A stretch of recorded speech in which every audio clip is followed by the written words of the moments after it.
My name is Charles Chudabala.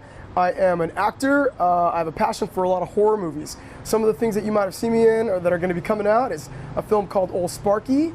I was in a slasher thriller called Survive, which is also going to be hitting premiere time really soon, and also on production on a Latino horror slasher called Muerto Amor coming out this year. So a lot of horror projects, and of course, you can catch me in Scratch.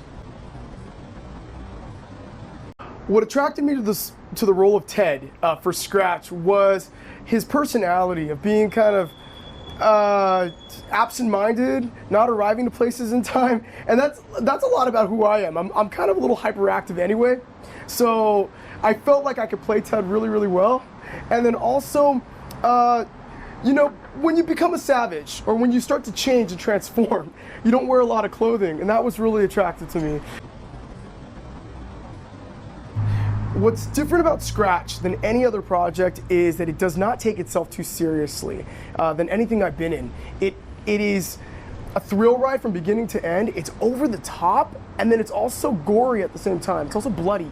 So it exists in its own element of a genre. It lives in a universe that is pushing the horror envelope to a different level, and the comedy in this film is some of the best writing that I've ever read and have seen acted out. The talent is just incredible.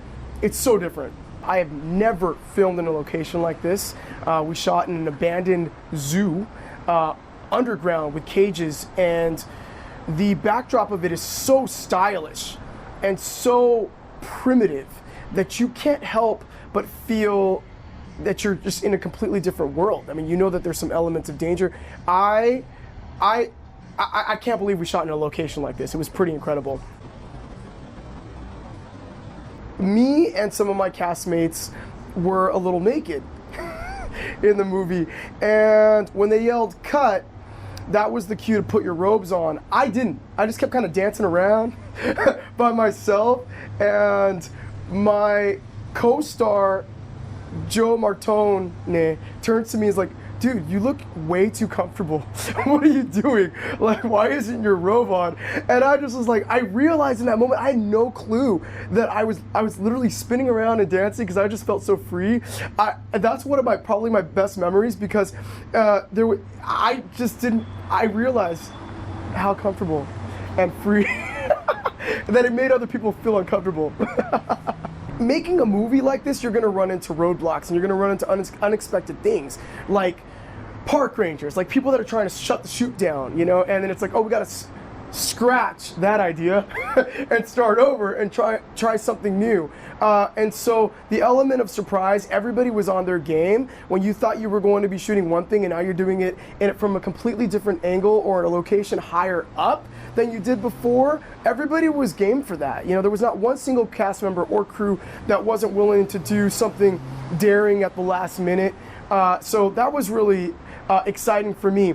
We only had one single shot to work with some blood solution. And this is really cool because some of the effects are with some gore chemical solutions that are really really firm. Like, you can really only use them pretty much once. And so we had to do some of these takes only one time, because otherwise you wouldn't be able to get some of this stuff off and be crisp and clean for the next time. And so the performances were very, very raw because we had to give it our all, you know, either a transformation, and you had literally in your ear being like, okay, you got to get it in this one time. And so that, I think, added some pressure.